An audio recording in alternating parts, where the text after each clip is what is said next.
So, Jaclyn, just want to understand a little bit more about Down syndrome. So, if you could just simplify Down syndrome for anyone who has never heard of it before or couldn't really understand it from Google, could you just tell us what is it? Yeah, absolutely. So Down syndrome is a naturally occurring chromosomal arrangement that has been a part of the human condition since the beginning of time.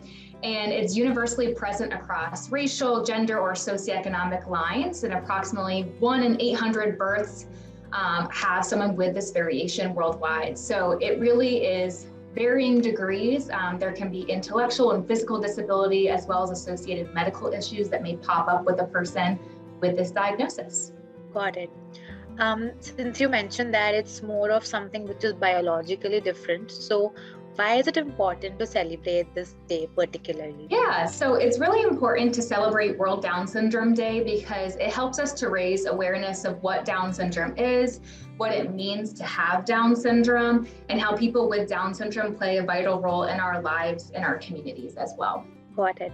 So now that we know why is it important to celebrate that day, I want to understand personally what motivated you, Jaclyn and Andy, to work for this cause and specifically work for Best Buddies. Sure.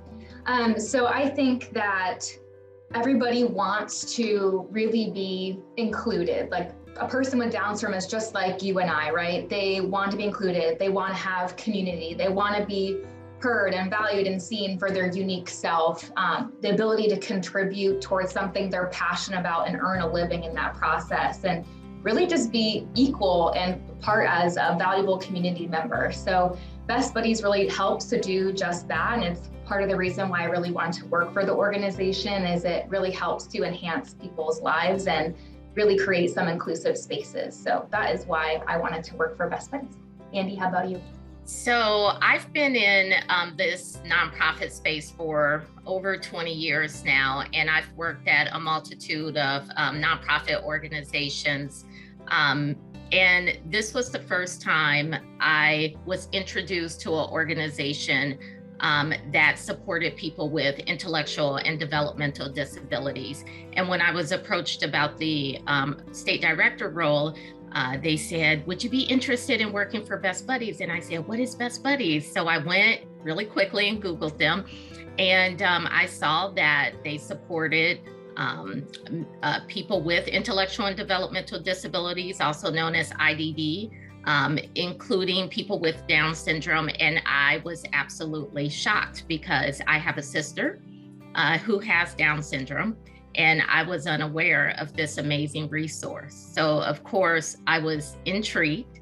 And the more I learned about Best Buddies and the more that I was exposed to Best Buddies during the interviewing process, I became very passionate about getting behind an organization that believes wholeheartedly in inclusion and friendship and acceptance, and that people with disabilities can do the same things that you and I can do, that they have desires the same as you and I. So, you know, from becoming educated about Best Buddies and what the organization is all about, I genuinely found my passion and a place where I intend to spend the remainder of my career advocating on behalf of people with IDD. Absolutely. And I think I can just tell by the way both of you talk about this cause and how passionate you are and how you truly believe that this is something that people need to know and help with. And even the name of the nonprofit Best Buddies is so comforting in itself, right? So it kind of really resonates with inclusivity and kind of like a place where everyone can kind of find comfort and safety. And now I just like to get right in about your nonprofit. How does it work? And what are the different programs? If you can explain us that briefly as well. Sure. So Best Buddies is a global nonprofit organization, and we're dedicated to establishing a volunteer movement of people with and without disabilities that work together to enhance the lives of individuals with intellectual and developmental disabilities. We accomplish this through 4 of our main pillars. One is one-to-one friendship, which focuses on in the school system and in the community as an adult, creating meaningful connections between people. We also have our inclusive living, which is really based on, creating opportunities to have, roommates and that typical lifestyle of, learning those independent skill sets and doing it with your friends along the way while focusing on, finding employment. We also have our integrated employment pillar, which focuses on integrated employment opportunities for people with disabilities. And then we also have our leadership development pillar, which focuses on self-advocacy and learning about disability awareness in general. Awesome, got it. That was a very precise introduction and I love that. Just want to understand a little bit more about your programs, Jaclyn. If there's anything else that, a short anecdote maybe about someone who you've helped in the recent past, and especially with respect to COVID, how have you adapted to changes at Best Buddies? Yeah, so throughout the pandemic, we really saw more than ever, we know that people experience loneliness on a day-to-day. I think it's the national statistics are like 65% of adults are reporting loneliness, right?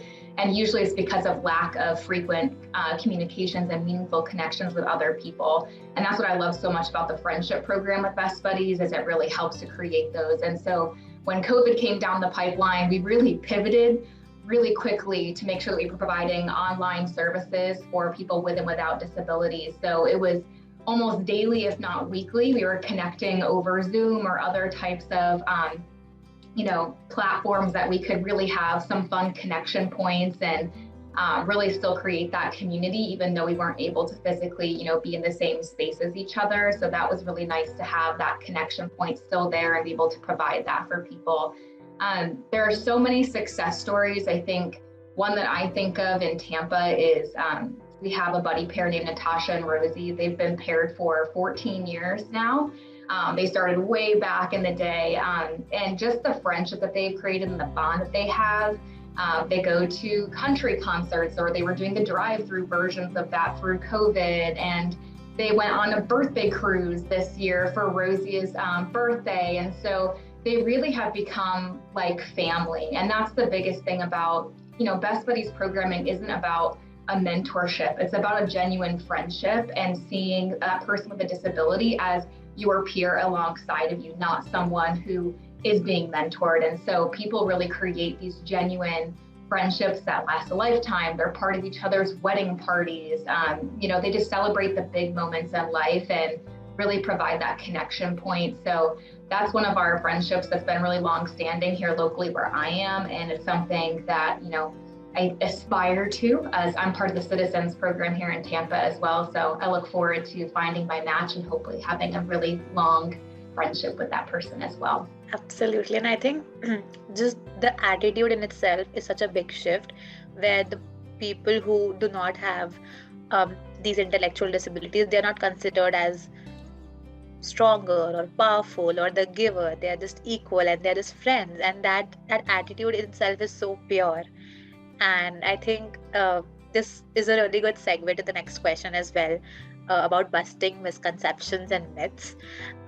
Just Andy, wanting to understand from your 20 years of experience in the sector, and particularly within Best Buddies as well, what are some misconceptions that do you think that people have about Down syndrome or just intellectual disabilities as well? And if you personally encountered those myths being busted at Best Buddies?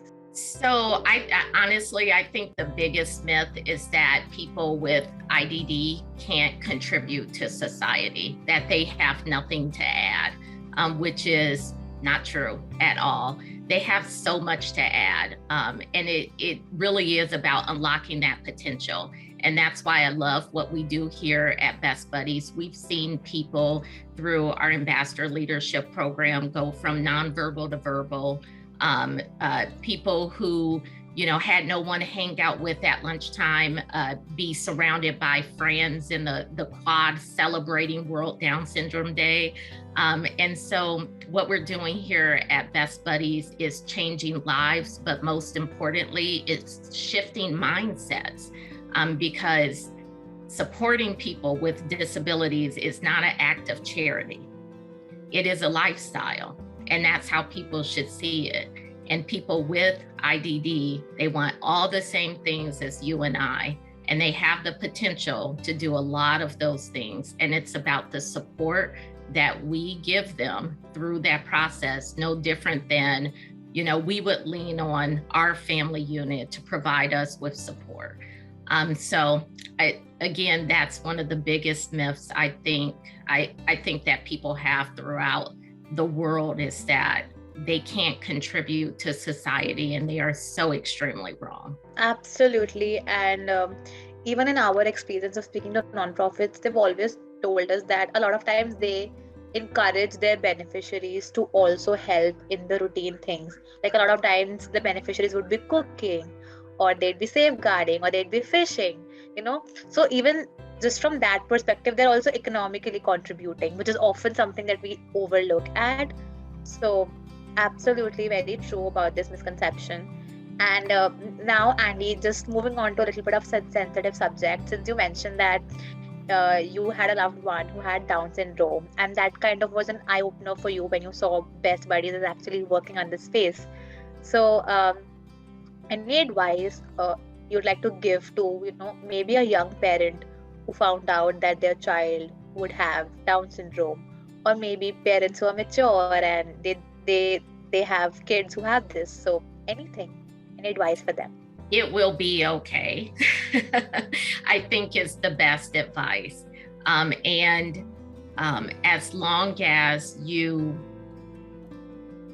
remember that there is that potential that can be unlocked, and understand that your role is to support unlocking that potential by providing resources and identifying opportunities in the community that allow them to connect and to evolve into the person that they want to be.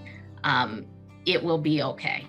It will 100% be okay. And it's scary. It's okay to be scared, but it will be okay. And as long as there continues to be organizations out there that are advocating on behalf of people with IDD, you are in good hands. Absolutely. And I think, fortunately, we are at a time where science can support people who come from different places, Now, the life expectancy of people with Down syndrome has increased a lot. So it's time that people stop being so hard on themselves and give their children an honest chance. And thank you for that, Andy.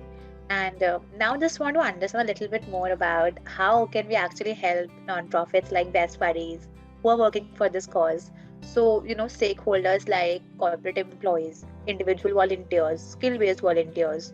How can people like that, who may not have a lot of time, but definitely have a lot of resources and skills at their hand, contribute to Best Buddies? I'd like to start by saying my first thing is educating yourself to learn more about Down syndrome is a huge thing. There are a couple of resources. One is Chromosomes Are Us, which is a short film by actors with Down syndrome explaining how Down syndrome occurs, which I thought was really insightful in my own journey of learning.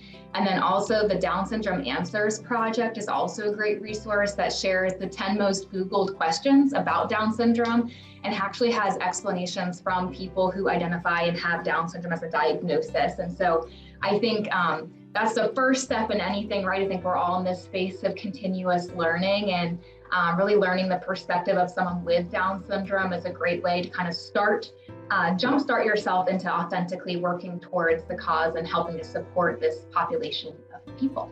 So, Andy, other thoughts? Yeah, I would challenge our corporate partners out there to consider adding disabilities to your DE&I agenda. Far too often, disabilities is overlooked when you're having conversations that are around diversity, equity, and inclusion. And we deserve a seat at the table as well. And believe me, your corporate culture will benefit tenfold if you do. So it's a win-win for you to just open your leadership team to conversations around inclusivity and what it means to be a inclusive workplace. I Absolutely admire both of the strong points that we just had, where Jaclyn mentioned education, especially for someone who has never experienced it through their family or first hand. And I love that you mentioned specific resources. So even I'm going to know, I'll go and Google all of them and learn about this properly. And even Andy, where you mentioned what is in it for corporations themselves. It's not just about charity, as you mentioned. It's going to be a win-win for both of them. So thank you for those opportunities. And with that, we come to the end of this interview. Is there is any message that you would like to leave for people watching this, and just to kind of encourage them and nudge them further to help your nonprofit? Any message for them? One that I would have is, you don't have to be part of a corporation or a business to get involved in being a friend and being a neighbor and really living inclusion in your own community. Best Buddies has great one-to-one friendship programming taking place in both schools and in your community. They're called citizens chapters, and one of the best ways you can really give to the cause is by giving your time and being a friend to someone. So definitely checking out some of those opportunities in your local markets of how you can plug in, whether it's a one-day commitment or committing to building a friendship with somebody. It's a great way to get involved. I love that, Jaclyn. I think I would add, take some time to do a pulse check. If you think about your life, has there ever been a point in time where you can't remember interacting with your friends, leaning on your friends, and just really think about life for people with IDD and the fact that historically they've been so extremely marginalized and so excluded, including not having friends to go to for those important milestones that they experience throughout their lives. So some people have a hard time processing a nonprofit that supports friendship. What is that? Just remember, what would life look like if you had no friends? Put yourself in those shoes, and I think you'll understand what our real mission here is at Best Buddies.